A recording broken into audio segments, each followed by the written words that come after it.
is Nicole Wolfe from Canadian Beats, and we are at Rehearsal Factory, downtown Etobicoke. We're on Islington Avenue, and I am joined by Jim Dan Dee.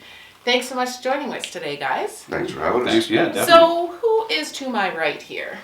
I'm Jim. I play guitar, I sing, I write, I drink bourbon, and harass these two fellas.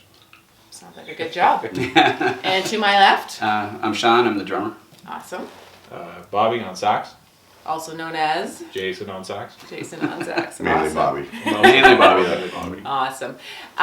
Very excited to do this interview. You know, there's been a lot of buzz about your band in the local Toronto music scene. You know, definitely you've been playing some shows, catching the attention of our team at Canadian Beats. So thanks so much for having us along today. Great. Wanted to talk about a couple things. The main thing being what's hot off the press, and that is the announcement of your brand new tour coming up. So why don't you tell us about it? So we're heading out to the East Coast. We're going all the way to Halifax and Yeah. starting in Toronto. On April 19th, we'll be playing Junction City Music Hall in Toronto. Great venue. And yeah, it's really nice. And we're going to be playing 10 gigs in 11 days all the way out to Halifax and back again. So it's going to be a really fun tour. And we're doing it in cooperation with Jim Beam. So there will be bourbon tastings and you know, sexy girls walking around with shots for people to drink, and Amazing. a lot of swag and stuff like that. That's Hats great. and shirts and fun stuff. So we're really ecstatic to be doing it, and That's great. figure we're the perfect fit for Jim Beam. So Bourbon Field, Funkabilly, Grunge Blues, and Jim Beam kind of go hand in hand. That's right, which is something we're actually going to talk about Oh, a little fantastic. bit. Yeah, Okay, for well, sure, for sure. get You into know, bourbon seems to be the theme tonight. Sure is. Now, one of the things that I thought was so impressive, and one of the reasons why personally I feel like your band really has the potential to kind of break that, you know, the indie scene and take it to the next level, is some of the really unique things that you're doing with this tour. One of those things being the cooperation with Jim Beam, but the other, your VIP package. Yeah. We So like that. cool, and actually you're getting some really great reception about that. Yeah. We sure are. So what can fans get for a total of $15? You go ahead, Sean. Well, for the $15 VIP package, it's going to get you an all-access pass to all 10 shows. Amazing. You're going to get a CD copy signed by the band of our new single, The Sounds, that was produced by Jeff Martin from the Tea Party, as well as some of the new tour buttons that we've had made, and a fantastic Jim Beam t-shirt. Amazing. Now what do fans have to pay to get to ride on the bus with you guys? They have to bring a skateboard and hold on really tight to the side of the van. I'm The assuming band's the- kind of packed. Yeah. With gear, I'm Yeah. sure. Yeah. We have to pay them to come with us. Yeah. I'm sure. Now let's backtrack a bit. Sure. How did you guys form as a band? Now you all personally probably have previous music careers. How did Jim Dan Dee come to be? Well, Sean and I have been in bands together for going on, what, 8-10 years now? Something like that. A long time. We've been on the scene for quite a while. Both of us played since we were youngsters. We met when I was looking for a drummer for a band I was forming that was a much more progressive band. It was called the Waxmen, a really great band. But for me, I found I was always limited. I did all the writing, or 99% of the writing, and I always felt limited as to always giving guitarists direction, and it's certainly no fault of theirs. I've worked with some absolutely brilliant guitarists, which is mostly why I would be happy to just doing vocals for stuff. And but as time went on, you know, that band kind of just came to a close. People wanted to go different ways and do different things. We were together for about 6 years, and at that point, I figured I'm just going to put all in. Guitar's been the love of my life since I was like 13 years old. So you know, I just thought I'm not going to have to direct anybody else. If I just play it myself, then it's really simple. So I know what's going on up here, so it's a lot easier for me to get that out of my fingers. Awesome, awesome. Now, and I quote, as you mentioned, Sean, your music you've described as bourbon-fueled, funkabilly, grunge blues. That's correct. What the heck is that? Well, it's kind of funny. I mean, when Jim came to me after Waxman kind of separated and said, you know, I've got a passion project that I want to do, because his heart's always been in the blues. And myself, I'm traditionally a funk drummer. So James came to the table with a brilliant, you know, start of a catalog of songs. So we started woodshedding on those. And a lot of different styles started to come out. We had, Chicago blues, we had some Texas blues, we had some rockabilly, we had a lot of funk. We brought in Bobby here, Jason Surinek. It's funny, the very first time Bobby answered an ad when we were looking for a sax player, he walked in and he's like, "Hi, I'm Jason." I looked at him and I'm like, "Nope, you're Bobby." And he's been Bobby ever since. And people in the scene call him Bobby. His wife calls him Bobby. Yeah. It's funny. It just kind of stuck. But as the songwriting progressed and the song started getting really flushed out and thrown on the floor and rearranged, and these different styles started emerging, when we started putting together the first full set of original music, there was such a blend of different. Each song kind of sounded unique, but they were all really good songs, and we just branded it Funkabilly Grunge Blues. But of course, we drink a lot of bourbon.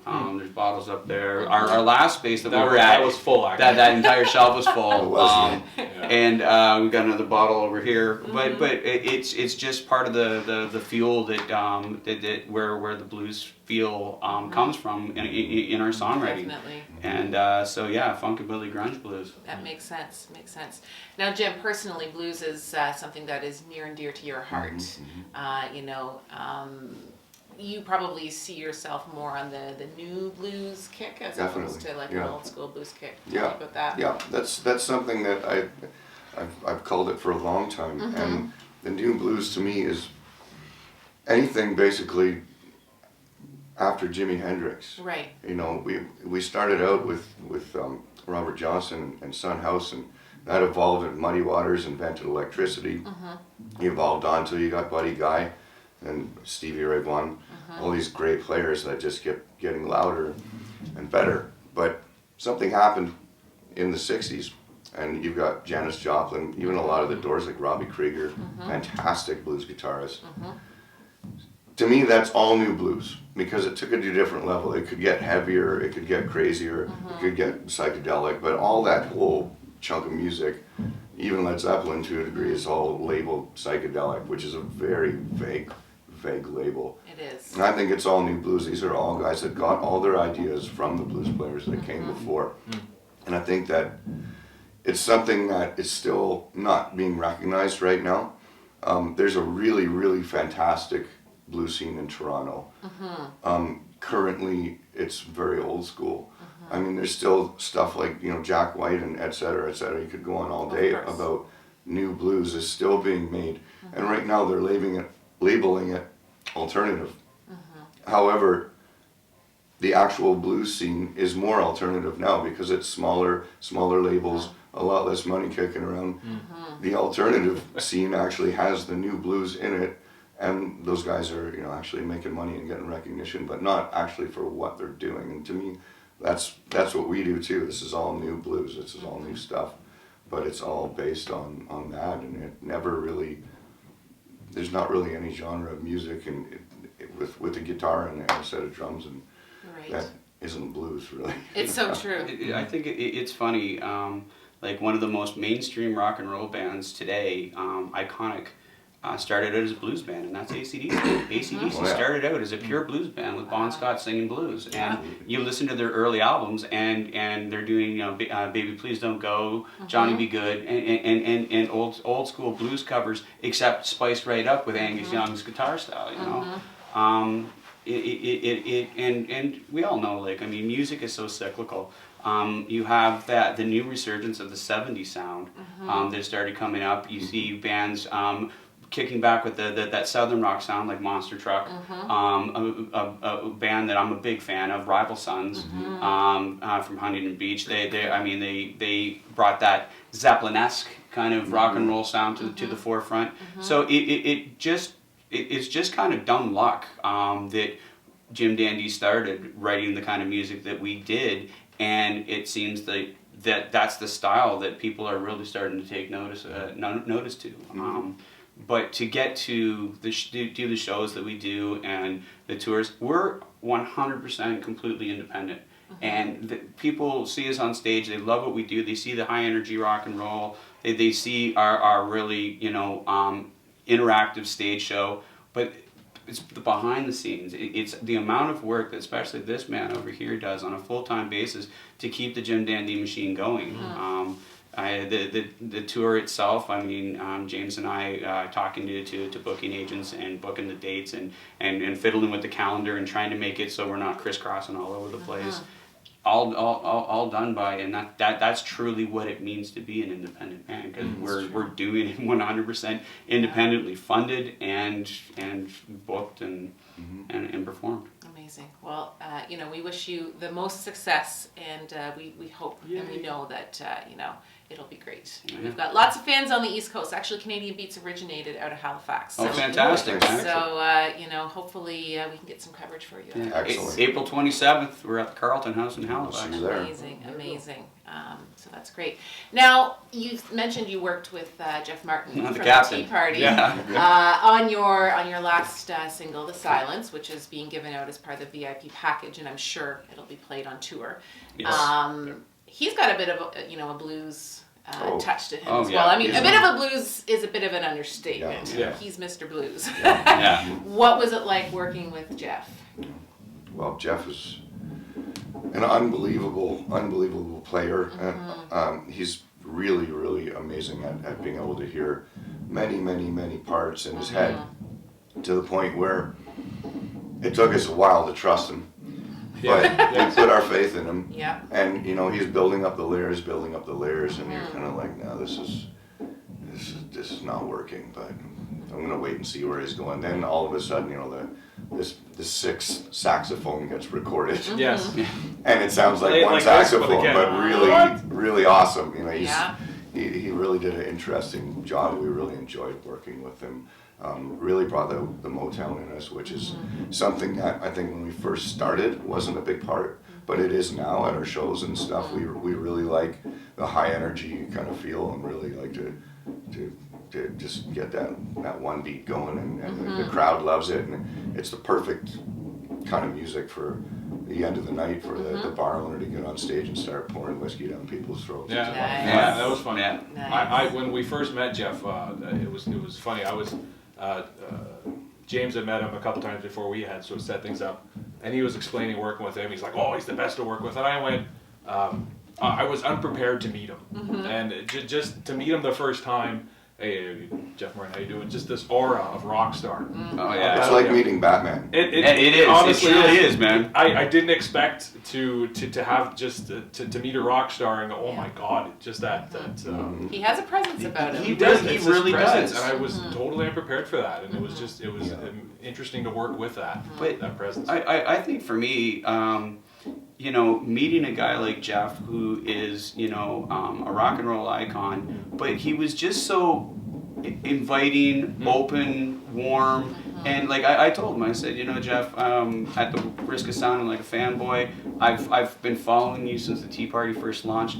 As we work, you know, I might have some questions that, you know, just as a fan of yours, and he said, Sean, you know, ask me whatever you want, dude. You know, I'm really flattered by it. Not anything you want to know, just ask. So we, you know, every now and then you get to steal, you know, 5-10 minutes and have a really cool conversation with them and listen to some really great stories and Master storyteller. Oh yeah, no, he truly is, and just like James touched on, I mean. To work in the studio with Jeff, and he has a vision for the song.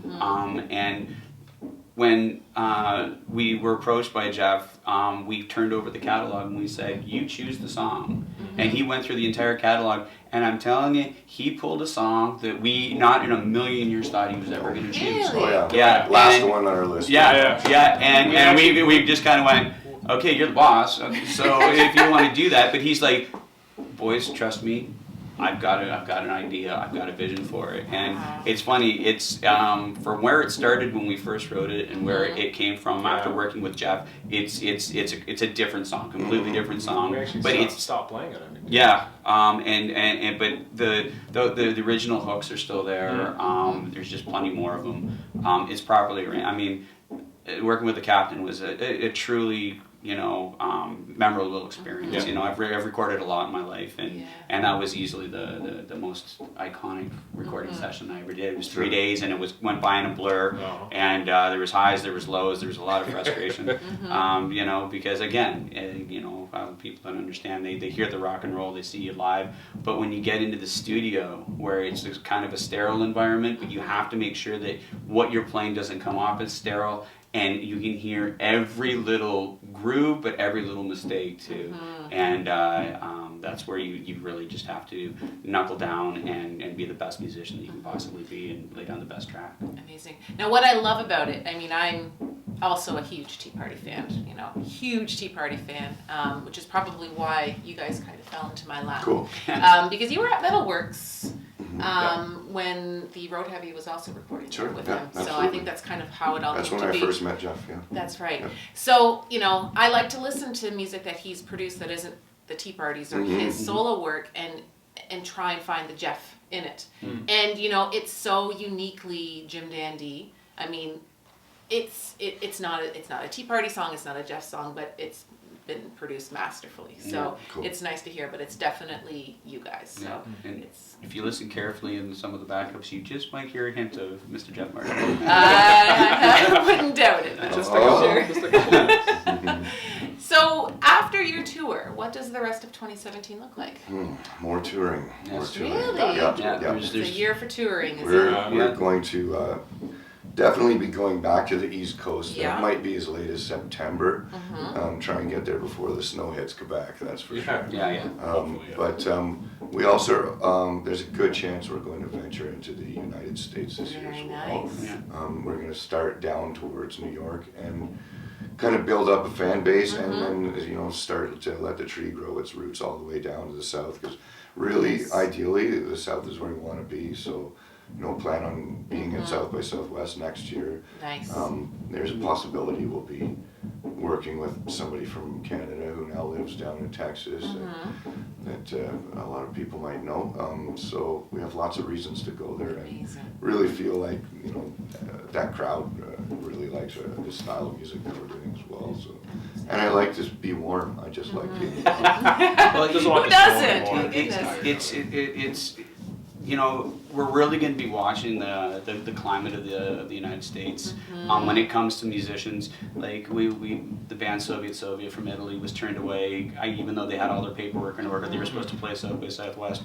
No, you're gone. And now there's been 3 other bands that had all of their paperwork in order, their visas granted by Homeland Security, and then they get to the border and Customs and Immigration said no, you're going home. And so that's the one thing, because it like I said earlier, there's a lot of effort and planning that goes into a tour, and the last thing we want to do is get to the border and have them go, no, sorry, you're not coming in. It's a concern for sure. For We sure. might end up going out west instead. Yeah. And I'd love to go out west. It's just the venues are so far apart Yes. that it's Tour for days. it's hard to do. Yeah. But from what we've seen, from what we're doing with this VIP package and allowing people to donate, so we set the cost at like $15, and we made another ticket where people can just donate whatever they want, Nice. kind of on a whim. And people are donating Nice. a lot, and that's really going to help us Oh, yeah. get the next That's tour great. moving. That's great. Crowdfunding's always been a big thing, and we're not really huge, people who are asking people to give us money. Okay, so this past weekend we had the pleasure of seeing an absolutely fantastic band made up of some amazing Canadian musicians, the David Love Band. It was my birthday Saturday night. We were at a venue partying it up. These guys were playing. The first thing right off the hop, we're like, wow, these guys are phenomenal musicians, and their harmonies were just fantastic. We get talking to them after we're on their first break, and I was talking to Daryl, the guitar player, and I said, hi, I'm Sean, I'm the drummer for Jim Dan Dee. And he looks at me, he's like, I love your band. And I'm like, what? And it turns out, long story short, they shared the same rehearsal space we were at before here. They had a room there. The owner of that place used to tell us, oh, this band always hangs out and they love listening to your music. They'll actually stand outside your space and drink beer and listen to you. And it was them. Wow. So while they were on stage, they sang Happy Birthday. They wished us well on tour.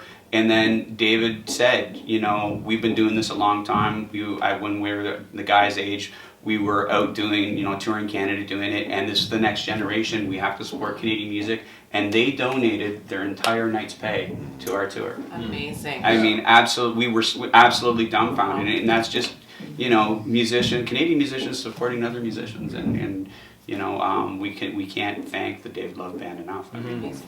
Thanks, guys. Yeah, thank That's you. amazing. Thank you. huge help, Amazing, huge help, guys. amazing. It is. It's a this music community, although it's big, it is very small. Yes. Which actually segues very nicely into the next thing I wanted to talk about, which is the local scene here in Toronto, which has been kind of receiving some negative attention as of late, specifically in the alt rock and indie rock area, because a lot of our venues have been closing down. Yeah. You guys had 2 shows at Cherry Cola's recently, Yeah. which was a venue that was, rumored or was slated for closure, Yeah, it was was almost- saved in the final hour. Saved by the Bell.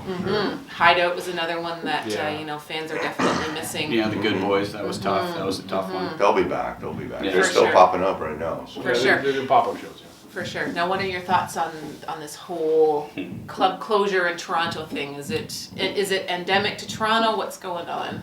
I feel like a lot of it has to do with how closely knit the community is in Toronto. I can liken it to a recession. When the news starts saying there's a recession coming, then you end up getting a recession. And I think that's kind of what's been happening here. People see 1 or 2 clubs close down, and the clubs I love. I've seen in the past, and as a lot of us have, we've seen the Silver Dollar close. We've seen the El Macombo close about 8,000 times. And this is a normal part of the scene, and people are panicking because they're so tight. There's like almost too much communication now. There's hardly even enough little splinter groups. Everybody knows who everybody is, so you end up with endless Facebook rants and about our music community's getting the shaft here. I think people need to turn that around a little bit. Maybe just try and manifest something positive out of this. Just make it happen, because from what I've seen it all before, and I haven't been around that long. I've seen it all before, and it's no big deal. This music is not going anywhere at all. I mean, in the 80s, Rush didn't let Alex Lifeson play like any guitar on one of their albums, and that's like a classic Rush moment, because they're like, guitar music is done, man. It's not happening. Okay, well, what's happening now? Yeah. Come on, seriously, it's Absolutely. not even close Right. to done. People love it, and there's always some kind of variation you can do on it. It is what it is. Well, live music can't be replaced, Yeah. like the whole side of music marketing in terms of, purchasing albums versus streaming and downloading is a completely different beast. But live music is an experience that can't be replaced. Yeah. Totally. I mean, the live music scene in North America has gravely changed over the last 20 years. I mean, back in the day, you could put your band in a van, and you could tour for 7 months because there was a circuit. You'd go out, you'd do a bottom end and a top end, which is Monday, Tuesday, Wednesday, Thursday, Friday, Saturday. The venues are giving you guarantees. They had band houses. They were giving you food, but that's gone. Now it's up to bands to be the promoter and put the bills together, and it just makes it a little bit rougher, especially, and it's getting to that point because I found that people will be happy to go to the local pub and watch, a cover band play all kinds of stuff that they know and drink lots of beer and everything, and they'll pay $130 to buy a ticket to go to the ACC or the Budweiser stage to see a band that the radio stations have told them they need to see, but they won't spend $10 to go see 4 amazing original bands in a small venue sweating it out. And these are the bands that you're going to see in 3 years at the Absolutely. ACC or the Budweiser stage. And I think that's kind of lost on people. Yeah, we played with Rival Sons before anybody Yeah. knew they were at Cherry Cola's, right? At Cherry Cola's. It's one of the smallest stages in Toronto, Yeah. one of the best clubs, but it's a Love tiny that stage. place. And we met them and just went, wow, these guys are fucking amazing. They're going somewhere. Well, we were right. Yeah. They went somewhere and they're Yeah. still going. Yeah. And at the small club, you can, after the show, you can have a beer with them, chat them up. Yeah, You- yeah, we you can't compared go to- cowboy boots. You And, can't go to the ACC after, let's grab a beer. No. They kind of look at you. No. Yeah. but I think another part of that too, though, again, with like just the close-knit community of what people have to realize is that being a musician full-time is the best job in the world. So when you're applying for the best job in the world, the one that everybody wants, you have to work your ass off. And that doesn't mean when you're done work. It means that that has to become your work. And it's a tough transition. And that's why they talk about, everyone talks about paying your dues. What that means is eating your craft dinner and making it happen, just putting everything into making music. We live in a country where most of us have enough of a support system that we're not going to lose the roof over our head or starve to death. If you really want to make it as a musician, well, we haven't made it yet, but we're on our way. You're well on your way. But that's all I do full time. I work 12 hours a day on music, and with the amount of social media that exists today, you can work 12 hours on music. Always, easily. Yeah, you're either writing, you're recording, you're picking up the phone, you're sending emails, you're changing art for stuff. It's endless, crazy amount of work. So if you want the best job in the world, you really got to work super hard for it. For sure. But the payout is there. The payout is So in terms they of say. Yeah, and I'm not talking monetary payout. No. But, No, getting off stage in a packed, sweaty venue and just having somebody come up to you and say, "Holy fuck, that was crazy, man," and just wanting to talk and just genuinely say, telling you how much they loved what you just did. Because every time we get on stage, we leave it all on stage. We're not getting up there. We're not phoning it in. We're up there. We're playing our asses off, and to have the reception from people, it's the best feeling in the world. It makes all the sleepless nights and the long road trips worth it. For sure. Exactly. Last time we were at Bovine for Indie Week, I believe. We went and did our set. It was an amazing set. We get off stage and I was at the back, and the guy comes out to me and goes, "Holy shit, I came for another band, but I saw you guys. I'm good. We're going now." I was like, "Holy!" That's a I great love that. feeling. That's a classic. That was a nice, warm, fuzzy feeling. Right. And we still have we still have almost all the venues in Toronto. We still have Indie Week. We still have North by Northeast. We have all these great festivals. CMW's coming up. You got to make the most of it, and that's the thing too. When CMW is on, if you go to every show and you go and do the networking, you're going to get so much out of it. And it took me years to learn that, but that's what makes the difference. That's what props you up, so people are noticing you, and so that they know your face when you see them. Because the music's great. That's good. That's a good start. There's a lot of music that made it that is shit. So so what if your music's great? That's not enough. You got to be passionate to the point of being ready to bleed for it. You hit it right on the head with the business side of it. Yeah, and that's a whole other can of worms that we don't have time for. But as a contributor to Canadian Beats, I think I'm forever ruined on mainstream music. I don't think mainstream music is anything that I could pay attention to anymore, because indie music is where it's at. Good for you. For me personally. That's awesome. That's fantastic. So when you guys become famous, I won't be around. Damn, come on! I'll be on to the next indie. No, I don't like you. No. We're done with you. That's it. So if we could wrap this up, guys, in 20 words or less, describe Jim Dan Dee. As this is his job. Bourbon fueled groove that will make you shake your ass. Have a hook that will stay as an earworm. That's more. Rock it out. There you go. That works. Thanks so much, gentlemen. Thank it's been you. a pleasure. Thank you. We could go on for hours. Yeah, we could. I'm sure. You guys talking about music for sure.